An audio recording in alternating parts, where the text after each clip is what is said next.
IPS అధికారులపై కేంద్ర ఎన్నికల సంఘం వేటు వేయడాన్ని టీడీపీ నాయకులు తప్పుపడుతున్నారు. స్వయం ప్రతిపాదిత సంస్థగా ఉండాల్సిన కేంద్ర ఎన్నికల సంఘం ఏకపక్ష నిర్ణయాలు తీసుకుంటోందన్నారు. కేసీఆర్ మోదీలతో కలిసి జగన్మోహన్ రెడ్డి ఎలక్షన్ కమిషన్ పావుగా వాడుకుంటున్నారని ఆరోపిస్తున్న తెలుగుదేశం నాయకులతో కలిసి మా ప్రతినిధి పూర్ణ మరిన్ని వివరాలు అందిస్తారు.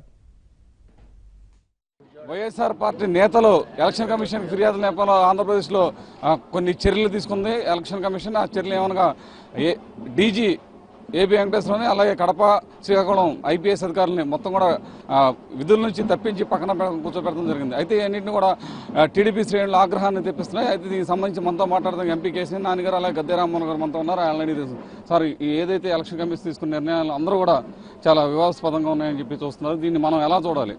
ఏకపక్ష నిర్ణయాలు తీసుకుంటుంది ఎలక్షన్ కమిషన్.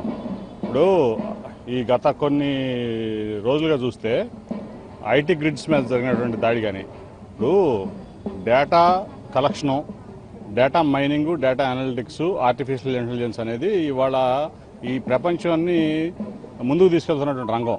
దాంట్లో ఏంటంటే తెలుగుదేశం పార్టీకి మొట్టమొదటి నుంచి కూడా కార్యకర్తల బలం. దాంట్లో ఇప్పుడు 70 లక్షల మంది కార్యకర్తలు ఉన్నటువంటి పార్టీ దాని డేటా అంతా కూడా రకరకాలుగా దాన్ని ఉపయోగించుకుని బెస్ట్ రిజల్ట్స్ ఎట్లా తీసుకురావాలనేది దాని మీద మా డేటా అంతా కూడా ఐటీ గ్రిడ్స్లో ఇస్తే దాని మీద రైట్ చేసి మా డేటాని కబ్జా చేసినటువంటి పరిస్థితి. అక్కడ కేసీఆర్ని అడ్డం పెట్టుకుని పైన మోడీని అడ్డం పెట్టుకుని ఇవాళ వాళ్ళు ఫామ్ 7 ద్వారా 85% పైన దొంగ కంప్లైంట్లు ఇచ్చి మా ఓట్లు తీసేయడం చూశారు. కేసీఆర్ ఏదైతే ప్రయోగం అక్కడ తెలంగాణ అసెంబ్లీ ఎలక్షన్లో చేశాడో ఇక్కడ అదే పద్ధతి జగన్మోహన్ రెడ్డితో కూడా చేపిస్తున్నాడు. ఇప్పుడు ఐటీ కంపెనీ అనేది అమెరికాలో ఉండొచ్చు, యూరోప్లో ఉండొచ్చు, ఎక్కడైనా పెట్టుకోవచ్చు, సింగపూర్లో పెట్టుకోవచ్చు, ఢిల్లీలో పెట్టుకోవచ్చు, నోయిడాలో పెట్టుకోవచ్చు, హైదరాబాద్లో ఉంది ఆ కంపెనీ. ఆ కంపెనీలో మా డేటా అంతా నిక్షిప్తమై ఉంది. అటువంటి పరిస్థితుల్లో కావాలని చెప్పి దాని మీద రైట్ చేసి ఇది చేయడం, ఫామ్ 7 పెట్టి దొంగ ఓట్లన్నీ కూడా తీపిచ్చేయడం మా ఓట్లన్నీ. అట్లాగే అనేక రకాలుగా కుతంత్రాలు పన్ని ఇవాళ అక్కడ మోడీ, ఇక్కడ కేసీఆర్, ఇక్కడ జగన్ కలిసి ఆడుతున్నటువంటి నాటకంలో ఇది ఒక డ్రామా. ఇప్పుడు ఐపీఎస్ అధికారులు, ఐఏఎస్ అధికారులు, ఇండియన్ సర్వీస్ అధికారులు వాళ్ళు రాష్ట్రానికి సంబంధం ఉంటుంది, రాష్ట్రంలో పనిచేస్తారు. కానీ వీళ్ళంతా వీళ్ళ పిల్లలు వీళ్ళ కోడ్ ఆఫ్ కాండక్ట్ అంతా కూడా సెంట్రల్ గవర్నమెంట్ కంట్రోల్ చేస్తూ ఉంటుంది. ఇప్పుడు ఇంటెలిజెన్స్ చీఫ్ అయినా అవనండి, ఎస్పీ అవనండి, కలెక్టర్ అవనండి, లేకపోతే చీఫ్ సెక్రటరీ అవనండి, వాళ్ళు ఇండియన్ కోడ్ మీద సెంట్రల్ కోడ్ మీద నడుస్తూ ఉంటారు.